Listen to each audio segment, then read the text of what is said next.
ஒரு பயிர் மண்ணுக்கும் மனிதனுக்கும் ஒரே நேரத்தில் நன்மை செய்யுமா? வறட்சியை தாங்கி வளரும் இந்த அதிசய தானியத்தின் ரகசியங்களை இன்னைக்கு உங்களுக்கு சொல்லுகிறேன்.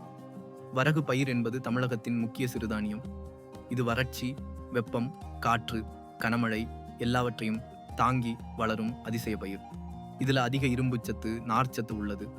பறவைகள், விலங்குகள் சேதப்படுத்தாது. மானாவாரி ஆடிப்பட்டம், புரட்டாசி பட்டம், இரவை எல்லா பருவங்களிலும் விதைக்கலாம். ஏக்கருக்கு 350 முதல் 500 மில்லிமீட்டர் நீர் மட்டுமே தேவை.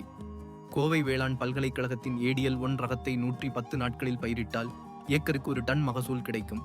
விதை நேர்த்தி முறையிலே 5 கிலோ விதையுடன் 50 கிராம் சூடோமோனஸ், 200 கிராம் அசோஸ்பைரில்லம் சேர்த்து கலக்கவும். விதைத்த 15ஆம் நாளும் 45ஆம் நாளும் களை எடுக்கவும். மண் பரிசோதனைப்படி 55 kilo super phosphate, 19 kilo urea அடியுரமாக இடவும். 45ஆம் நாள் மேலுரமாக 19 கிலோ யூரியா இடவும். பூச்சி நோய் தாக்குதல் குறைவு.